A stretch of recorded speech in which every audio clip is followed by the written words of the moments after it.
Have you ever sat alone, scrolling through your phone late at night?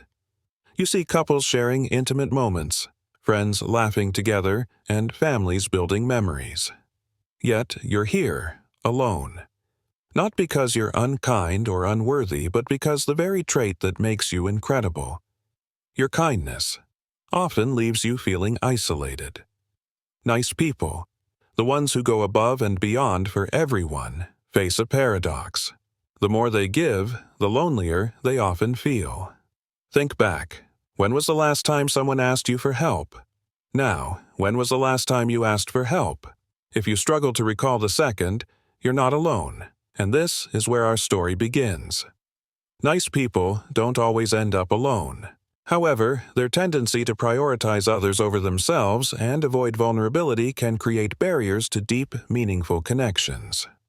Many nice individuals focus so much on being agreeable and helpful that they lose sight of their own needs and true selves. This can lead to emotional isolation, where they feel unseen, not because they're unlikable, but because they don't allow others to truly see them. To break this cycle, nice people need to embrace their authentic selves. Relationships thrive not on perfection, but on mutual understanding, vulnerability, and shared humanity. By setting healthy boundaries, allowing themselves to receive care, and showing their imperfect real selves, nice people can build connections that are both fulfilling and reciprocal. True kindness begins with being kind to yourself. When you practice this, you create space for others to connect with you genuinely. So, while niceness alone doesn't guarantee loneliness, failing to balance giving with receiving and avoiding authenticity can contribute to it. In the pursuit of kindness, we sometimes lose something precious, ourselves. Have you ever felt like being agreeable made you invisible? That despite doing everything right, something felt off? People admire you for your helpfulness and your reliability. But here's the irony. You might be hard to connect with when you're too nice. Why? Because authenticity gets buried under the weight of perfection. There's a quiet pain that nice people carry, a pain they rarely speak of. It's the ache of giving so much of yourself and receiving so little in return. Have you ever wondered why the kindest people often feel the loneliest? Let me take you on a journey to understand why being nice sometimes feels like a curse and how you can turn it into a gift that includes yourself. I once spoke with a man named Thomas. He was the person everyone turned to, a handyman, a problem solver, and a reliable friend. But one day, when his basement flooded, he struggled alone for hours. When I asked why he didn't call anyone for help, his answer shocked me. I didn't want to disappoint them. They see me as the person who solves problems, not someone who has them. Nice people often carry the weight of constant giving, and it creates an unspoken expectation. They'll be fine. They always are. And so, they're left standing in the shadows of their kindness.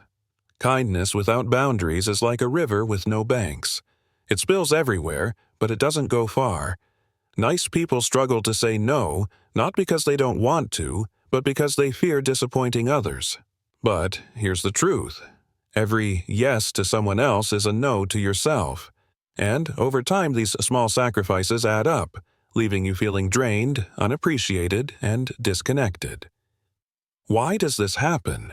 Why do the kindest people often find themselves alone? It's because we've been taught that being nice means being selfless and always putting others first. But the truth is, relationships aren't built on selflessness. They're built on authenticity. When you give without showing your true needs, you become someone people admire, but don't truly understand. They see the helper, not the human. But here's the good news. You can be kind and protect yourself. Kindness doesn't mean sacrificing your happiness. It means showing up authentically, flaws, needs, and all. True kindness begins with being kind to yourself. It's about setting boundaries that protect your time and energy. It's about letting others see not just the giver, but the real you, the one who also needs love, care, and support. When you start being real with people, something magical happens. You give others the chance to be there for you. You create space for genuine connection, where giving and receiving flow both ways. Because true relationships aren't built on what you can give. They're built on who you are, and that person is worth loving, even with boundaries. So here's my challenge to you. Start small. Say no when you need to. Share your struggles with someone you trust. And most importantly, give yourself the kindness you've been giving everyone else. Your kindness is a gift, but it's a gift that deserves to be shared wisely with others and with yourself. If this message resonated with you, give this video a thumbs up, share it with someone who needs to hear it, and don't forget to subscribe for more life-changing insights.